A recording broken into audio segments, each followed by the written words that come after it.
Hey, Arlen, you really like Arthurian, you're really into Arthurian literature and folklore and stuff like that, aren't you? Absolutely, yeah. Yeah. Did you see where they unearthed a new epic poem that they'd never before seen about a knight of the Round Table? Really, I did not Yeah, see that. it's supposedly the worst knight ever. He never won a single battle. He was surrender.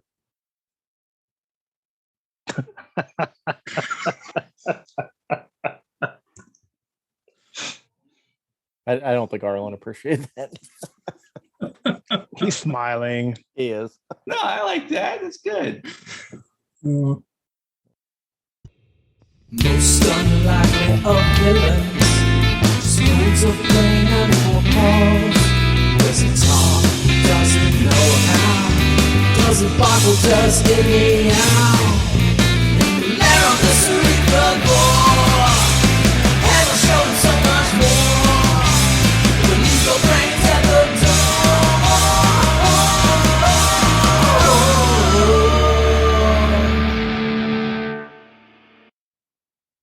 Welcome back to Cerebrivore.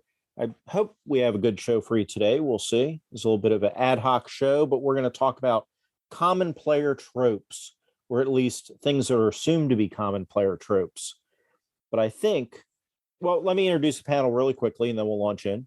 We've got Carl Rodriguez, the Geomologist Presents podcast, Arlen Walker, live from Pelham's Wasteland, BJ Boyd of the Arcane Alienist, and myself, Jason, with Nerds RPG Variety Cast. How are you gentlemen doing today? We're doing great. Doing Yeah, good. doing good. Excellent. So, what do you think, BJ? Are common player tropes? Is that a trope in of itself? The idea that they're common player tropes? I don't know if it's a trope. I think sometimes, particularly when you get a bunch of GMs together who want to commiserate about things that sometimes frustrate them, we can overplay. I think there's something to the things we're going to talk about, but I think they're not. Maybe we're going to talk about them and we're going to complain about them, but it's not like these are like just the game sucks and it's unplayable because of these things. I think it's just things players can get into doing when they get into certain habits or certain mindsets that. Now I would say there's something to it because we all, just prior to recording, as we were chatting, fired off a bunch of these things off the top of our head. So we've all seen it plenty. Mm-hmm. Well, and I think there's a point about, a lot of these are not necessarily kind of like, bad in themselves so much as the problem is about kind of, disconnect of expectations, miscommunication, things like that, part of the point being that, plenty of times, I think a great deal of what we might describe as bad player tropes basically just come down to a player has a different expectation of what the game is like or the game world is like or something like that than the GM. And that's where as with, physical friction, right? Physical friction takes two surfaces in contact, not just one, right? It's not just the player that is involved in creating friction there. Right. And I think we can even discuss not just sort of a form to complain, but how we could better handle that type of situation, how we can better give the players the expectations or communicate better with them what they're looking for and get to those expectations so that they synergize as opposed to it being, ending up being adversarial, right? Or frustrating for one or both parties. Yeah. And I think players, if anybody's listening to this episode who is a player, not just a GM, this might be some advice for you to think about maybe how to adjust some of your play expectations or play styles from time to time to better mesh with the group you're playing with and the campaign you're playing in. Definitely. So tell you what, let me lead off here because it's going to lead in exactly what Arlen and to some degree everybody else has been saying, the idea of expectations, right? And you hear about session zero and you hear, well, we don't need session zero and this and that. But the idea of and maybe it's not a sit down discussion, but before you start a campaign, you need to talk to your players or email exchanges, Discord exchanges, whatever it is. But you really need to communicate the tone of your campaign and what you're doing, because players often will assume, when we were talking about this in the pre-show discussion, the word plot immunity came up. The idea that they're immune to local laws, or they can be, an ass to nobility, or they can be, they just roll in and they're going to wisecrack and be smart with the king, or do this or that, or they can just walk through the city streets, or if they go to the masquerade ball, they're going to have all their weapons with them, and they're immune to all the local ordinances. And I'm not saying all groups are like this, but it's the idea that if you want a world where you're actually going to have a class structure in there, you're going to have, a nobility and a lower class, and you're going to have peasants. And if you're going to do that in your game, you want to play a quote unquote, more realistic or a low fantasy or whatever you want to call that, then the players need to know that up front and need to acknowledge and want to be in that world.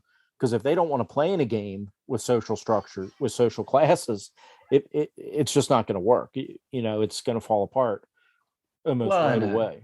To kind of piggyback off of that, I think an obvious example I think of, not in RPGs, but in kind of other storytelling forms, you look at something like John McClane's behavior in Die Hard, right? Just about every character of authority in Die Hard is fundamentally incompetent. And a great deal of the pleasure that comes from watching Die Hard is John McClane showing up all of these imbeciles basically over the course of the film. And then there's also sources of, right, when Ellis tells the bad guys that here's who he is and all that sort of stuff. And there's sources of tension that come from that. But part of the point being that, right, it's not a real demonstration of like what it means to be in that sort of desperate life or death situation, right? There are moments that kind of get into that, right?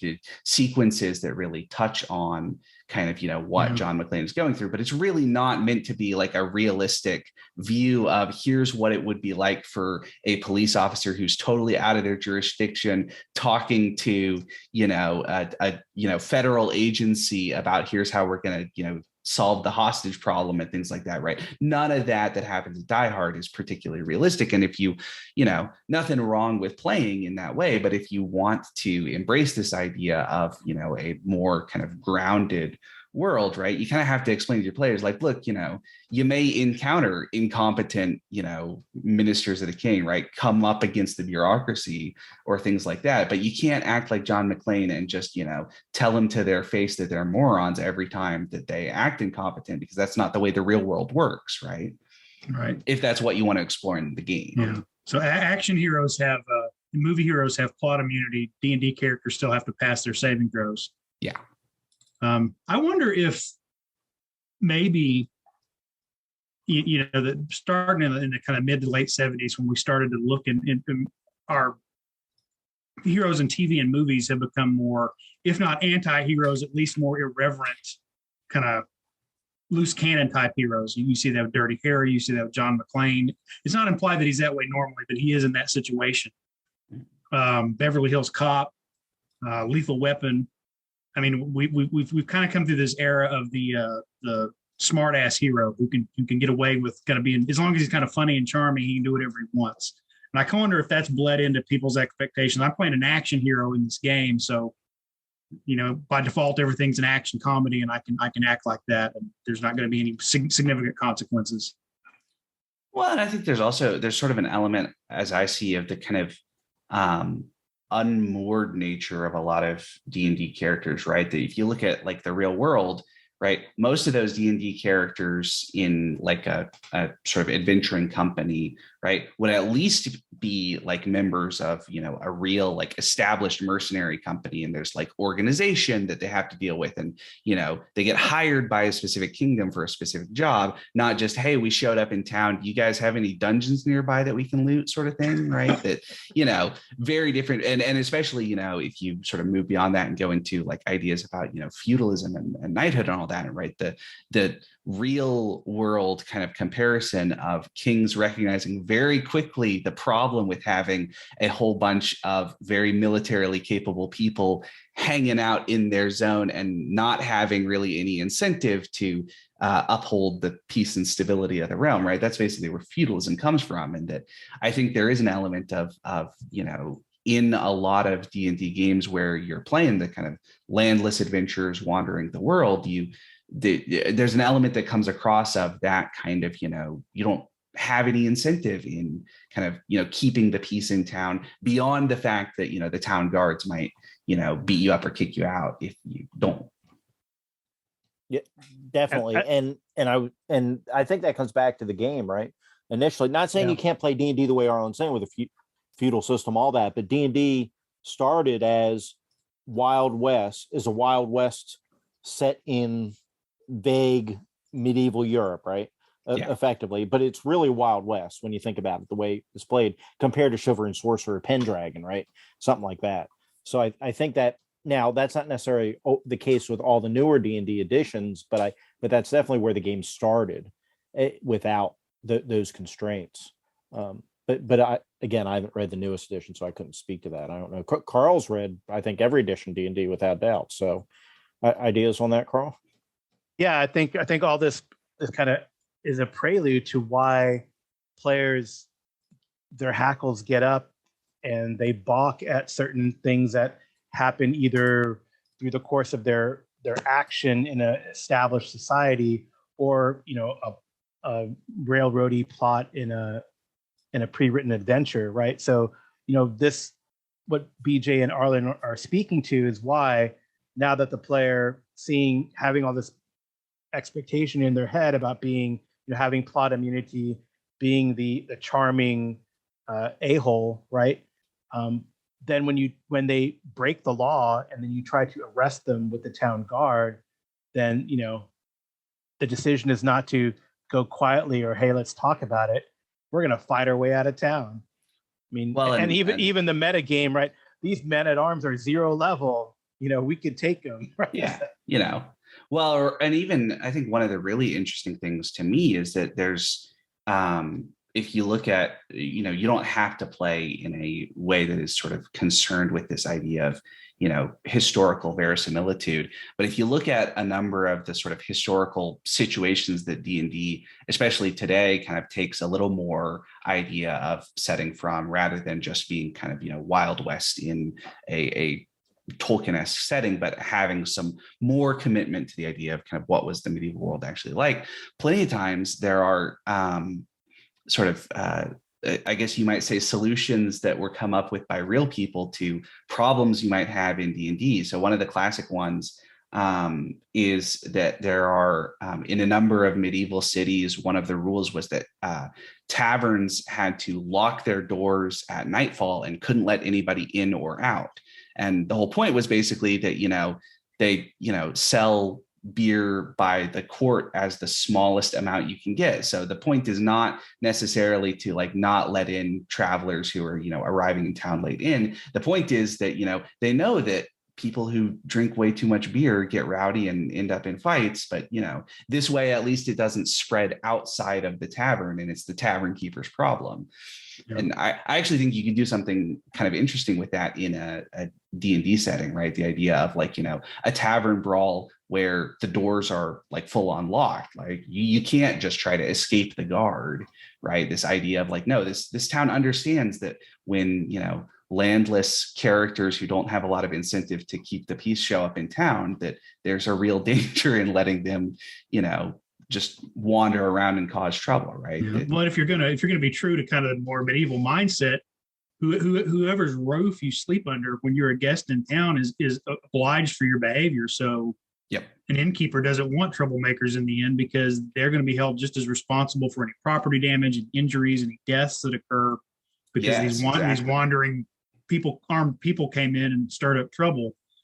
Well, and not something that I would, spring on players as a surprise. I think that would be totally inappropriate. But the idea being of sun's going down, and you announce to the players that the innkeeper says, all right, this is, if you want to leave, do it now, because I'm locking the doors now, and make it clear to them ahead of time that, this is a society that is sort of aware of the danger that characters like the adventurers possess for that stable society, and that, you're welcome to cause trouble if you want to as players, and players are likely to, maybe once or twice even say, oh, this is, perfect opportunity. Got all these, 4 hit point commoners here to just, wail on for a while, but that, hopefully if they buy into the spirit of the game, they will say, okay, so, I kind of understand that this is, and especially, create the feeling that you're in a world where, all of these different individuals who exist in the world are, thinking, logical beings who are,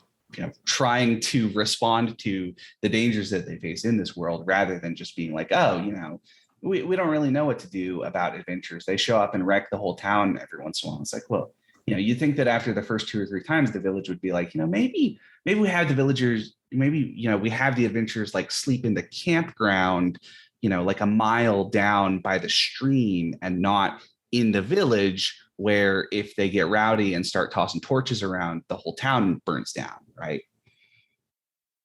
Yeah, that's that's interesting too, because I think you would have to, like you said, establish that. If you just sort of say, oh, the GM has in their mind this is the way society works, and the players have no idea, then the first time the door is locked, it's going to be like really ominous. Like, what are they trying to do? Are they going to kill us all, or right? Are they going to steal our stuff when we sleep? Is there like a monster outside that creeps through the town? Although that could be an interesting plot hook. But you're right. You have to like society. What is the society in the game world that you're running, right? So well, and especially part of the point there being, seems likely that the characters would understand that locking the tavern's doors at night is just something that this society does, but that the players might not understand that. And being as the GM, prepared to convey to them, no, this is not necessarily like a weird, eerie thing, right? It's not like they're trying to lock you in so they can, burn the place down around you or something. This is just something that kind of happens, and sort of be willing to take a second to sort of say, no, this is kind of how this particular world works, because it's, not necessarily just generic fantasy land that is based on a whole bunch of other preconceived expectations. Although that brings up the point, would they accept that? Because Carl, you have a story about an Iron Kingdoms game where your characters were going to be arrested and disarmed, and they didn't like that. Do you think if you explained to the players ahead of time the idea that those kind of things, do you think that would have changed the outcome? Maybe you can tell that story. Maybe do you think that would have changed the outcome if you'd had a discussion about those kind of things? I guess I would assume, since we were playing in Iron Kingdoms and many of the players had played the tabletop game, that they understood the society. But I think the problem in that particular game, it is an example of like trying to arrest players for doing something wrong. The thing in this game, and this is a minor spoiler, and maybe you've seen this in many other adventures, the players are framed for a crime they didn't commit. And actually not all, some of the players are like, well, we didn't commit the crime, so yeah, we'll go with you. But there is particular players who, when you want to take their heirloom sword, they're like, you can't take my heirloom sword because, it's been in my family for more generations than you humans have been around, that type of thing. If it's a dwarf or an elf or something, but, so yeah, sometimes they'd rather fight.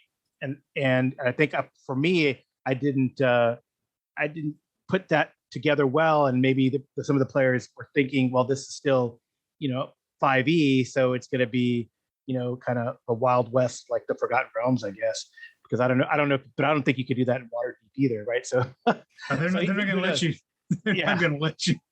The Grey Guard or whatever they're called, aren't going to let you do crazy stuff like that.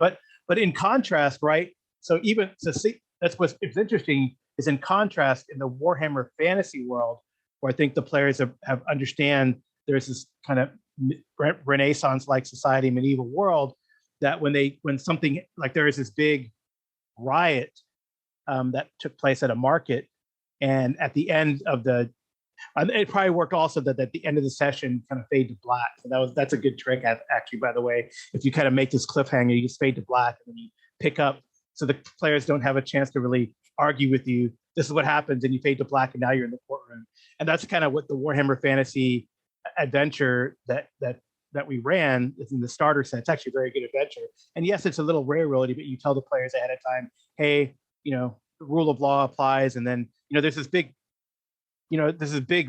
brawl in the marketplace, which is, then all of a sudden the Empire troops show up, and then you fade to black, right? And then I think the thing is, it's funny that the same players that were playing in the 5e game, the Iron Kingdoms game, some of them kind of crossed and we're still playing this Warhammer game. But in the Warhammer world, because that society is already established and the rule of law, and you don't mess with the empire and the imperial guard, they're like, okay, yeah, we're cool with this.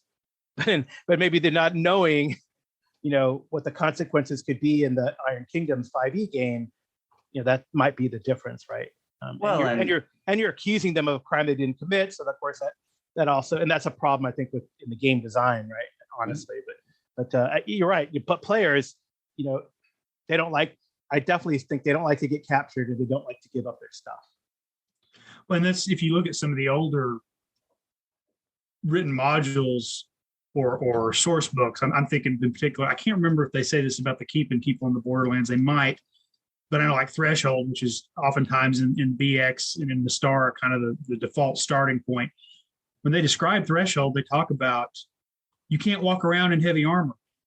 If you walk in the gates in heavy armor and you say, I'm going to the inn to check in, or I'm going over to my friend's house, I want to stay with them, they'll kind of let you go. But if they notice you walking around constantly in heavy armor, they're like, hey, why are you armored? They're going to assume all your weapons have to be peace tied. Yep. And you can't, I think if you're checking into an inn, the idea is you go in, you drop some stuff in your room, and now you're sitting at the bar in full armor with your great sword and your crossbow at the ready. But I think we forget to tell players you got to stow your stuff, and so it's still on their sheet, and you're like, screw it. Fight breaks out, yeah, you got your weapons. But being in a town, they're not going to just let strangers walk around armed to the teeth for battle. Well, and even the whole kind of like idea of the sort of Wild West element, in the John Wayne movies, John Wayne, opens up the saloon doors. He's got a 6-shooter on his hip, and everybody's like, oh, wow, he's a big badass. But, in actual history, you walk into a town and you don't know anybody there. And, the sheriff says, hey, why don't you, come, why don't we have a chat about what, a lot more like, for instance, the first Rambo movie of like, sure, we might not necessarily be ready to shoot you, but we don't really want the, wild gunslingers around here, right? That, in that kind of more sort of historical, more realistic version, right? That it's a lot less of the kind of, everybody just carries their 6-shooter to the saloon, and, or the Mos Eisley Cantina thing where Han Solo shoots Greedo and then just, tosses a coin to the barkeep and says, sorry about the mess. It's like, yeah, that's not really what, real places that people frequent are like, except in like very specific circumstances. Right. Right. Yeah. Well, the Wild West movies and the real Old West are totally different things. Really. Yeah. And there are sort of altercations over that kind of thing. Right? Well, and the point being there that even within, I think you can still have this kind of, roving adventure band, kind of like the gunslinger who comes into town, but have a more kind of subdued expectation, right? The idea that, okay, so you've got, like the BJ, you mentioned the peace tying, right? Which is a real like historical tradition of like, you have a spot where you tie from essentially the sword hilt to the sword sheath so that you can't unsheath it really, really quickly, right? You can still, break the leather ties or stuff like that if you work at it, but you can't really do it subtly and quickly, and that's the whole point. And well, but even historically in the West, right, it was the bad guys who rolled into town and aren't gonna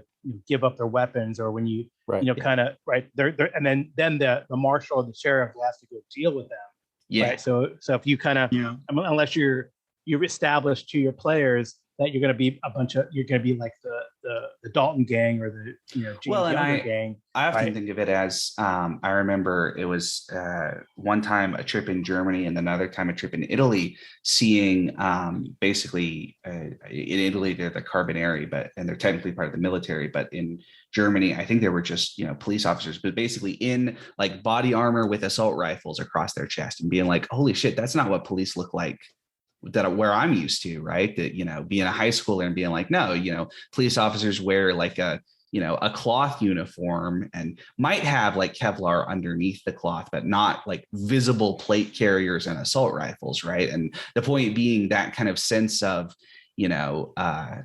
capacity for violence, I think is something that is sort of important to convey to your players if you want to have that thing, right? The idea of being like, walking around in full plate with your greatsword on your shoulder is sort of like the modern day equivalent of, walking into a fast food restaurant with your plate carrier on and your AR-15 across your chest. And of course, everybody is like is a mass shooting about to start or something, right? Not the kind of, idea of like, this is just what happens in this world. Yeah. Well, you mentioned, the sheriff asking people their business. I think that would be a common thing in a D&D world, is somebody's going to show up and they're going to come, hey, who are you? You're not from here.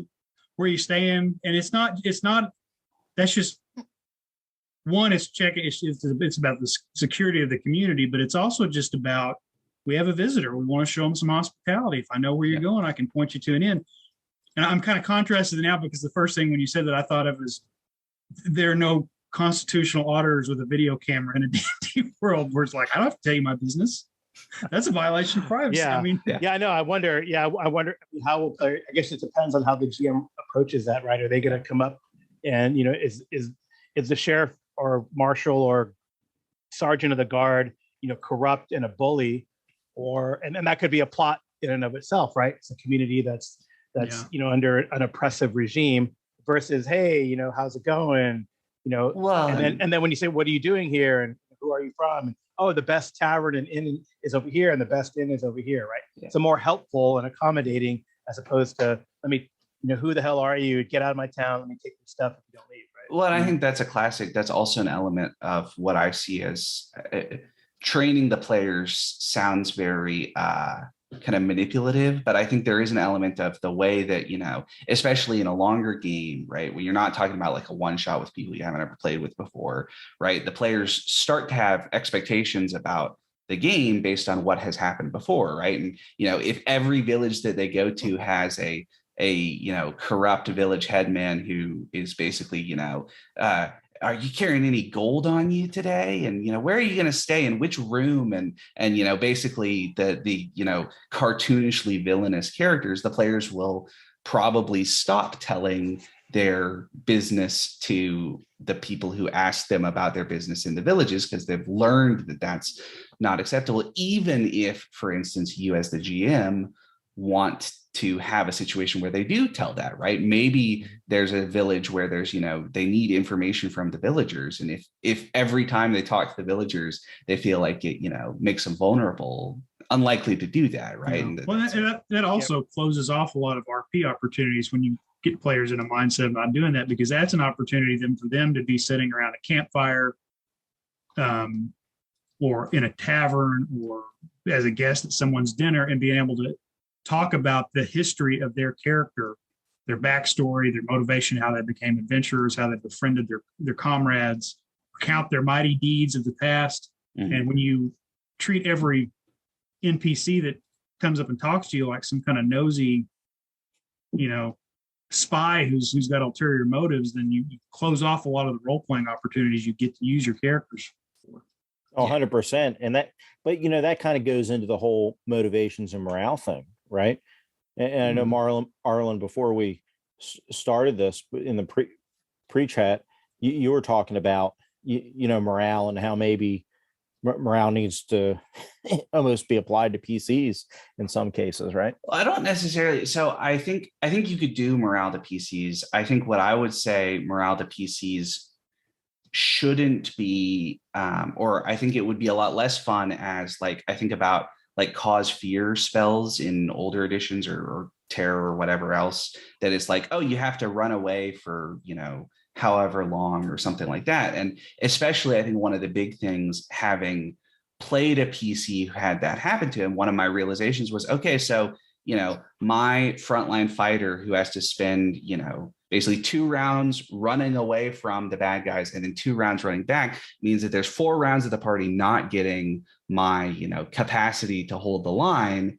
So the party as a whole is a whole lot weaker, basically because my character is on the run. Whereas I think you could do something really interesting with the idea of morale as a sort of kind of like a feeling of sort of disillusionment or danger, or even maybe a mechanical thing. Like, maybe you get in 5e, for instance, maybe all your attacks have disadvantage, but you get a +2 AC boost. So it's like, okay, so, your character is, having the kind of real physiological symptoms that happen in a danger situation where they're, really focused on protecting themselves and therefore not nearly as able to be an effective frontline fighter in terms of hitting. But you're not saying to the player like, hey, you have to, waste your turn running away and then running back. Because I think that's the big thing that always gets to me is, as the player, I know after the 2 rounds of running away, the best option for the party is if I run immediately right back. As the character, that seems pretty unreasonable if you had such overwhelming terror in the moment that you spent, 20 seconds running away from a fight, and then your immediate response is, I'm going to run right back in, right? That doesn't make a lot of sense in terms of like a real person going through that experience, right? A real person would probably say, hey, everybody follow me or something like that, if they even cared about their buddies in that situation at all, right? And they might not, right? That might be the sort of traumatic experience that turns them into a loner, but that's always a bad thing for a party when you've got the moody loner who has trauma in their background.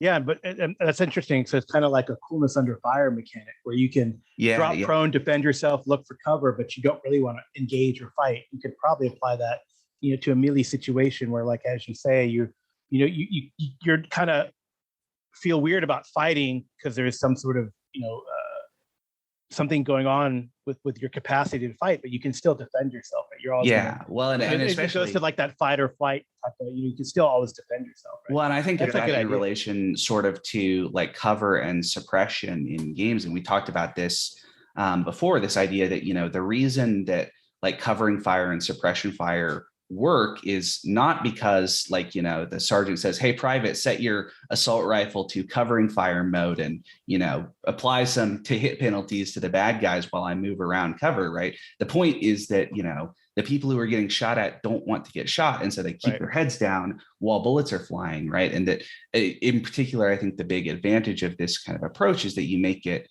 proactive for the player, right? That rather than feeling like, oh, I lost 4 turns, 2 running away and 2 back, you make it, okay, so, maybe I don't necessarily, right? It's kind of, the player gets a chance to make the best of a bad situation, basically, and say like, fall okay, back, retreat, I'm going to, or like the idea of I'm going to dive for cover to not take a big hit. I'm not going to get to shoot next turn, right? That's the sort of suppression thing, but at least I didn't, take a shitload of, a critical hit of damage or something like that. Something like that, I think, is a really good way to bring across this idea of, the player sort of morale experience, right? Because morale really in sort of real world combat situations is basically the point at which the enough individuals on one force decide that discretion is the better part of valor. And the big problem, right, is that the sort of the first person to flee is the most likely to survive. The last person to flee is in the most danger, right? Mm-hmm. So there's a sort of game theory element, right? That if you can all stand and fight, you'll beat the other guys and they'll be in the most danger. But if one person on your side flees, then the next one is more likely, and the next one is more likely, and the next one is more likely, until the whole force collapses, right? So this is why, right, the Roman process of decimation was a punishment inflicted on legions that fled from battle, that broke from combat without being told to by a general. And the process of decimation involves, they gather everybody into groups of 10 and draw lots, and the 9 guys who did not get the short straw have to beat to death the guy who got the short straw. And the point is basically that, if you run from battle, you're still, even if you're not the guy who gets the short straw, you might have to, beat your buddy to death as part of the punishment, or will kill the whole legion, right? And the sort of point being there that the Romans, very incredibly cruel, right? Something that is probably totally out of place with the kind of heroic fantasy that I think most of us enjoy in D&D. But there is a real point there that is about, look, it's, safer for everybody if you can trust your buddy to stand in battle next to you, right? And if that kind of chain holds, that's what keeps the force alive. That's a great segue into morale, right? I think in the older versions of the most popular game, D&D, you have this morale mechanic that kind of speaks to what Arlen described is, this sort of slowly the force that you're fighting weakens as people flee, because they kind of lose the capacity, desire to fight. So I know before we started recording, BJ had some really cool thoughts on morale, and morale in OSE, BX, AD and D versus 3.5, WotC era D&D, I guess, right? Well, I think I guess to blend in what we were talking about, because we're talking about character tropes, really, player character tropes, right? The idea that you fight to the death, right? And that's what players want to do. They always want to never surrender or fight to the death. And I think losing this morale mechanic might, it actually encourages that. Yeah. So the point I had made is up through in all the TSR versions of D&D, there's morale. It's for monsters, all monsters have a morale rating. There's a mechanic, and whenever the procedure for adjudicating combat rounds is presented to the DM, it's always in the step that, we do this, we do this, we do this. Check for monster morale, and then roll initiative, and the ones who fail their morale are going to flee on their turn. That gets ported into the DMG as sort of an optional rule once you get into the Wizards of the Coast D&D. So it's in there, but it's not really presented where everybody knows that part of the combat procedure is we deal with morale, and there's likely going to be oftentimes where monsters are going to give up and flee or surrender, and we don't have to fight them to the death. We don't have to wipe them all out. We're still going to get our XP, even we don't have to kill them. We'll still get our XP. That kind of gets ported into the DMG. So I think between that not being a player-facing part of the game, and it almost is presented as more of an option, because there are suggestions for how to use dice rolls. There are suggestions on just do what seems right, DM fiat. By pulling that process out of the game, I think by default you get a lot of DMs running the game where monsters fight to the death.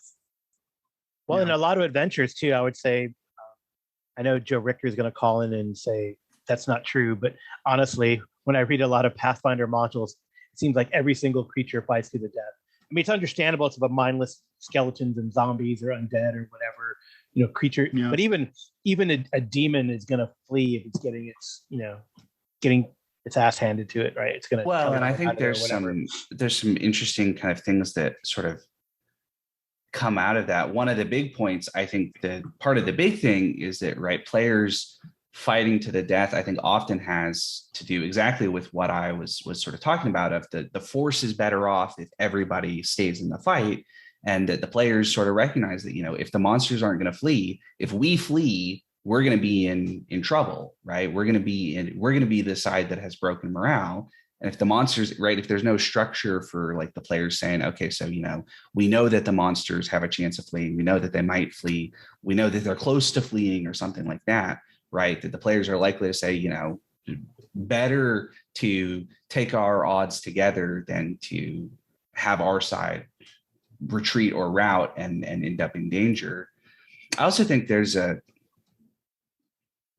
was I going to say? There's sort of an interesting way in which lack of morale rules also causes a lot of fights to feel quite samey. I think about, for instance, there's a strategy game, Battle Brothers. It's a video game, but one of the things in Battle Brothers, there are a number of different types of enemies, and fighting undead is very, very dangerous, not because they have level drain or anything like that, not because they have these sort of special abilities. Sometimes there are special undead that can, come back after you cut them down once if you don't cut them down quickly enough, things like that. But the big reason that undead are deadly is because they do not ever break morale, right? If you fight orcs and you've got your shield wall, if your shield wall can hold, you're going to be fine, right? If you can keep the shield wall alive and keep picking off a couple of orcs, and eventually they're going to, turn and run. If you fight barbarians, same way, even against kind of, trained human enemies. But undead have a real kind of special quality to them that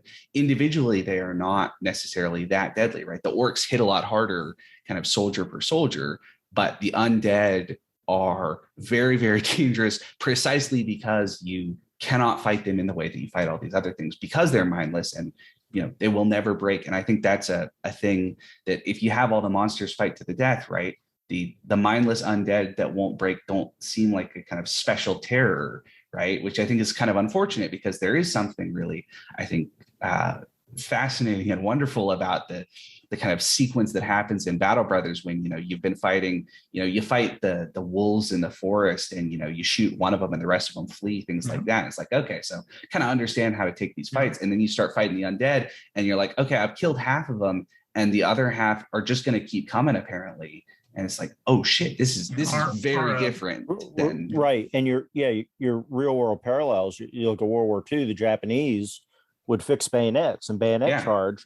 And that worked until they came up against U.S. Marines that just got up in line and shot them.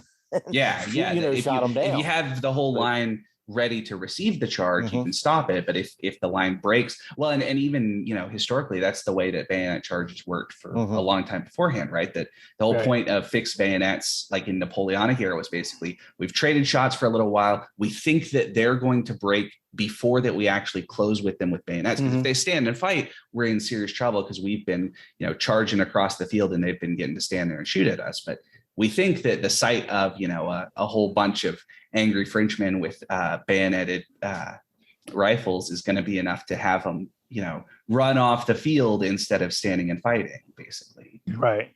And I think historically, go ahead, BJ. I would say with the undead, I think we've had two old school essentials games in a row with undead where Carl has been kind of nervous about the encounter because of that, because they're not going to flee. Yeah, the bandits, we fought bandits where were more of them like, oh, this is going to go badly. But then I was like, morale. Oh, right. BJ is ruling morale now. And then they break, right? So they're like, you can win.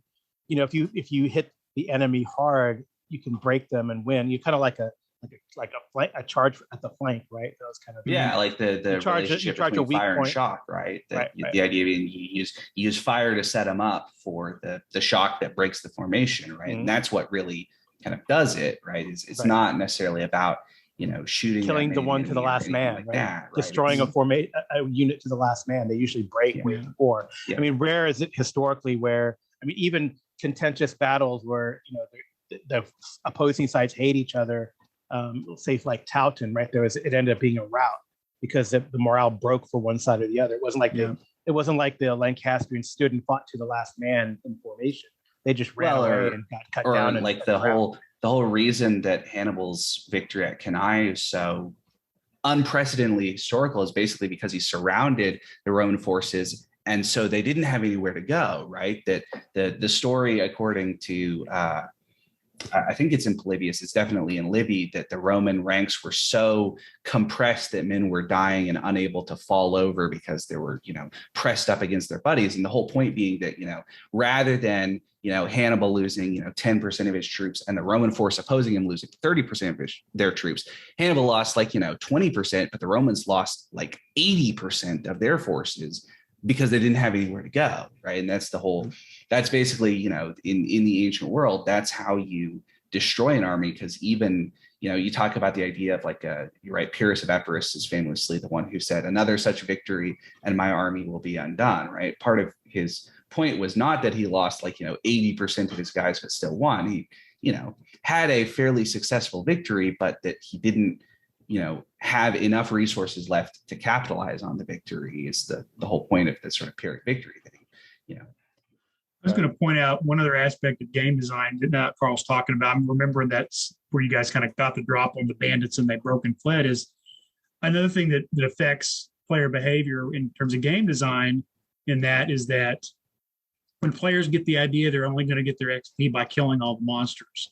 So when you're rewarding XP for treasure, if you can get them to if you can catch them, whether it's a bandit or an ogre or whoever in their lair and drive them off, you get a lot more XP for them rifling through and collecting their loot than you did for killing them. And as we've switched to a thing where now all the XP comes from defeating the enemy, again, I don't think D&D has ever said kill. It has said overcoming, defeating. But a lot of people read that as kill. And so that's, we got to kill it or we're not going to get our XP. Yeah, I still have players Don't let saying, it run away. If it runs away, and I've had DMs say that before, and I'm like, where'd you get that? Oh, well, it got away, so you only get half the XP. Well, I could see, if you took a contract with a specific, the village has a a wandering monster problem and you need to kill off the wandering monsters, right? Like a Witcher thing, then being like, yeah, you that didn't really count if you just drove them off.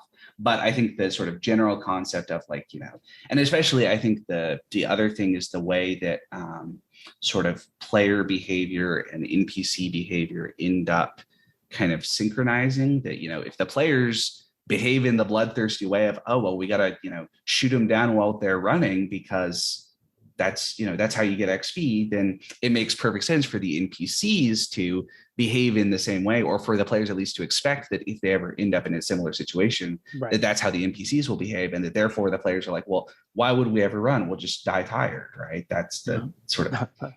Yeah, and I'm bad about forgetting to do this with old school. Is technically you're supposed to roll morale for any NPCs that are party allies, henchmen and hirelings. Because I think if you saw your own allies breaking and running, from a fight, that would, we could always make a strategic retreat. Yep. If this is looking good for us.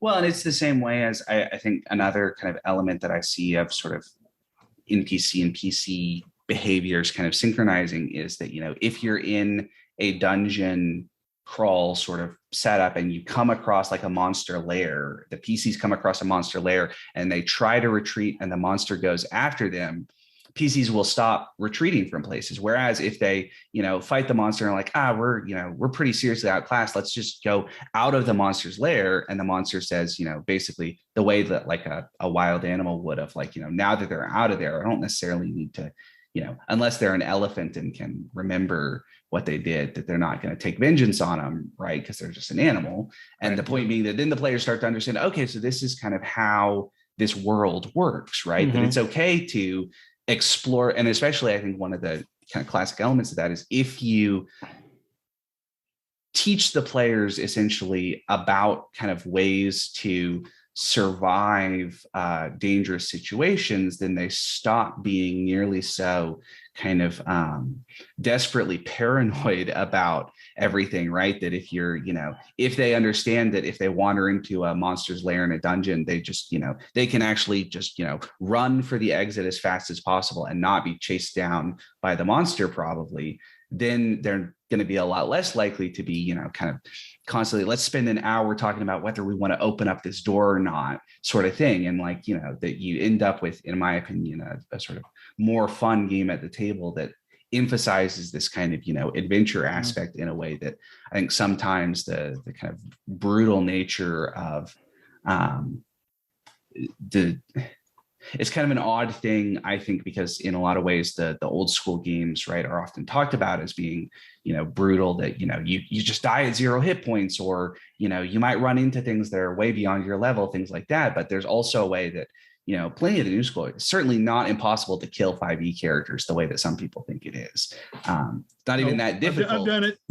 Yeah, not even that difficult if you want to get into it, unless there's one specific character that you want to kill and they've taken all the feats to make them very, very difficult to do that. But the point being that sort of ultimately, right, I think that kind of, paranoia of losing a character is for me at least, it's one of those things that I find always kind of slows down sessions of like, the players are so worried about the possibility of essentially losing their hard work of building up a character, all of that sort of stuff, that they're not interested in engaging with the kind of conceit of the game of, adventurers who are going out into the unknown to find what's out there. And that if you provide these kind of escape routes and say, look, even if you get into trouble, you're not, screwed. Even if you run into like an adult red dragon down in these caves, just run and the red dragon will be like, they're gone, I don't really care about them. Then they'll be a lot more willing to embrace this kind of, adventure exploration element. Right. Well, the other thing is especially in the older games, I'm not saying you can't do this in the new games, but the idea of parlaying with the monsters, the idea of making, a lot of the old school, your TSR modules or faction play, you're playing dungeon factions against each other. You're playing monsters against each other. It means you have to talk to them. Well, you look at BX and the examples in BX, there's examples of them interacting, talking to the monsters, not just attacking the monsters right away. And that's one of the things that BX has over OSE, because you lose those examples of play and that kind of thing, which is, why BX is a better presentation. But we're coming up kind of against time, but BJ had kind of a fun one that I know we want to just at least touch on. And although I do think this might be more of a trope, but I get the idea maybe that you've actually seen this in person, BJ, the idea that if an example's in a published book, if a feat or an ability or a class is in a published book, players feel they have to be able to play it. Yeah, and I mentioned earlier, I don't know if you guys follow WebDM, but Jim Davis does the WebDM, his podcast and YouTube channel and a lot of good stuff. But he primarily focuses on 5e, but he's into all kinds of games. But one of his podcasts, he had said, actually, I think it might have been a response to a question I submitted to him, that we have gone from an old school approach where you made a character to play the world that the GM was presenting for you to play in, to now you build a character as kind of your own experiment or activity and sort of self-expression.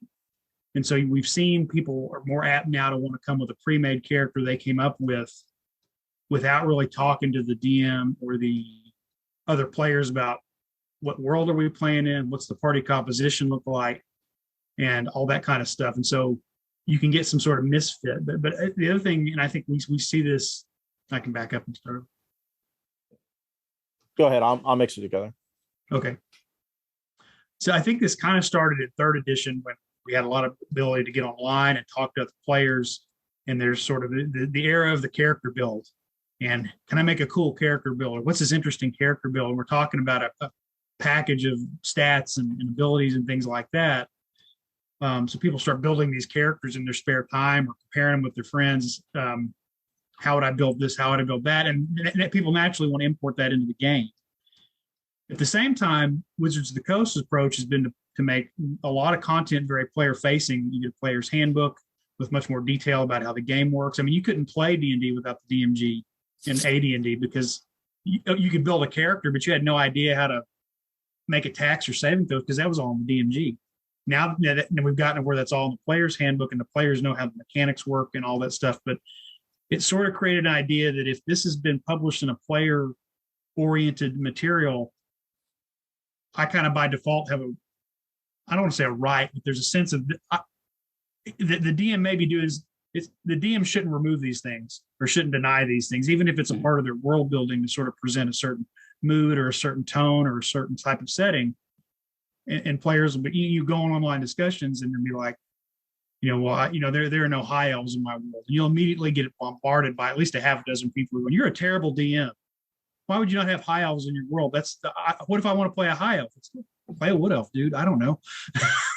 But you do have a certain subset. I think it's probably over, like most things in social media, it gets overemphasized because you got one small group with a strongly held opinion that just waits for opportunity to beat a dead horse. But I think there is a little bit of truth to that we have kind of switched from old school to new school. The players feel much more, I hate to use the word entitled, right? But they feel much more like this is sort of the player purview with all these options and bells and whistles. And if you that's not to be restrained by the DM unless we have a big, long, serious conversation during session 0. Which, you should do that at session 0. Hey, I know you guys are using the player's handbook, but this thing is in there and this option that's not in there, I'm going to add. But I think you just see that tension has come through the Wizard of the Coast era of DMs going, well, I'm kind of lost control of my campaigns because players are much more, I get to have all these things just if I want them. If the rule says I can have them, they're in there. The structure of the player's handbooks through 3rd, 4th, and 5th edition sort of sell that idea on an implicit level. Well, and I think there's sort of also an odd element of what I see as the sort of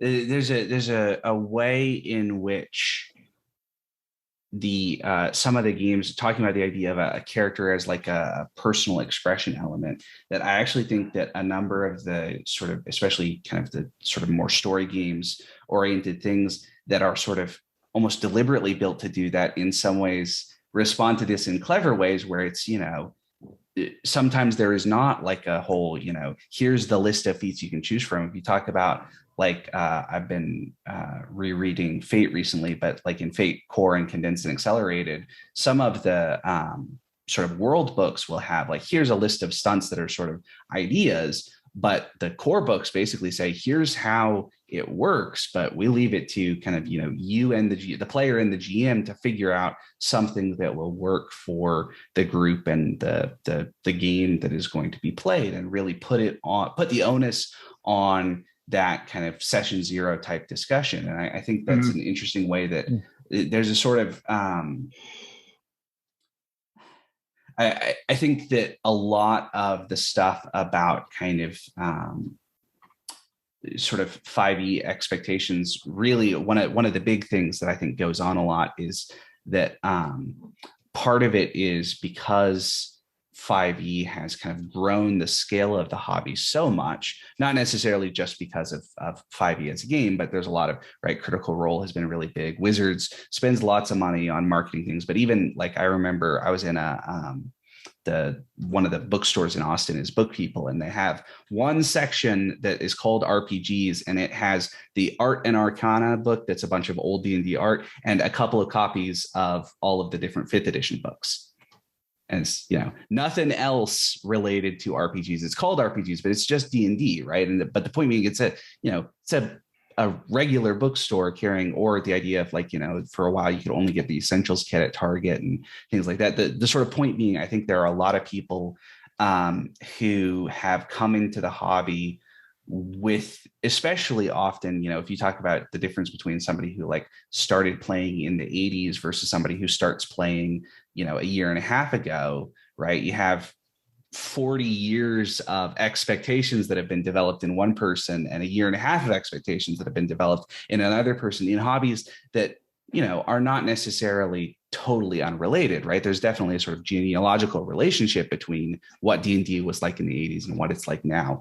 But there are some pretty major differences between what not just the rules are like, but also the sort of culture around it and stuff. And I think that's a major source of what you're describing, BJ, is that especially, when you get like DMs or GMs who have a set of expectations that have come from a much longer period of play, and especially if you have kind of a new person who only has access to the rule books, right? May have never even played D&D before, but heard about Dungeons and Dragons, watched Critical Role, decided, oh, that looks like fun, I'll go on Amazon and buy the book, and that their only access to the game is through the book. Of course, they are expecting that the book is sort of a foundational element of the game, right? That they have been brought into a hobby without necessarily that sense of like, Jason, you were, was it after we started recording, you talked about the way that D&D, especially early on, was not really designed to be learned from the book so much as it's something that,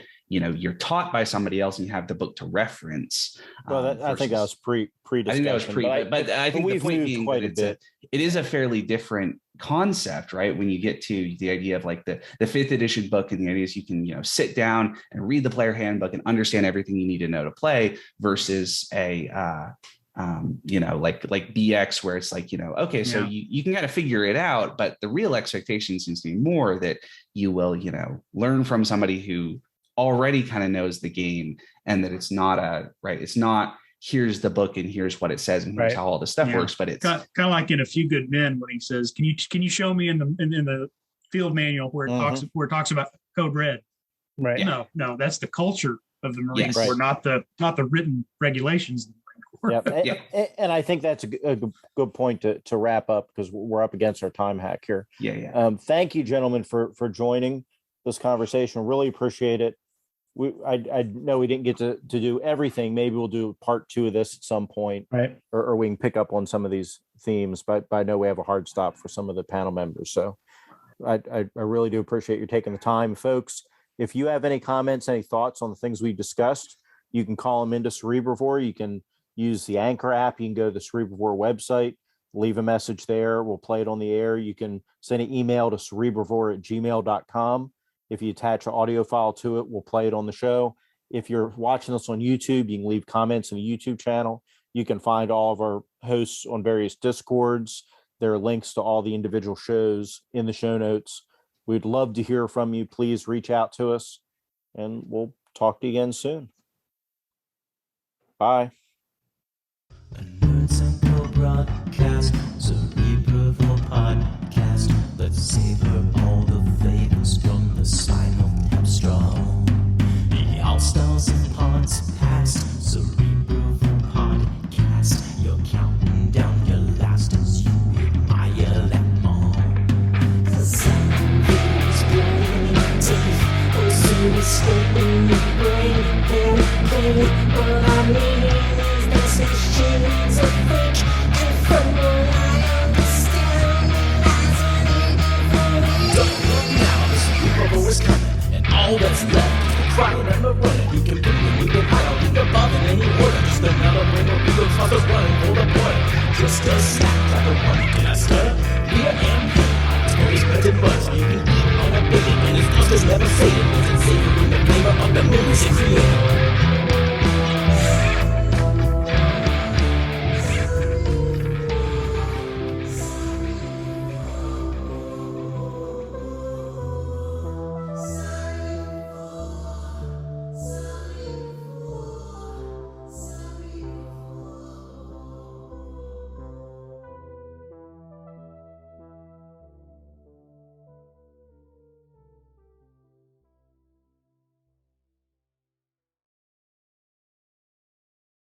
There you go. So before we start, we actually Oh, we're launch recording in. all this. Damn it.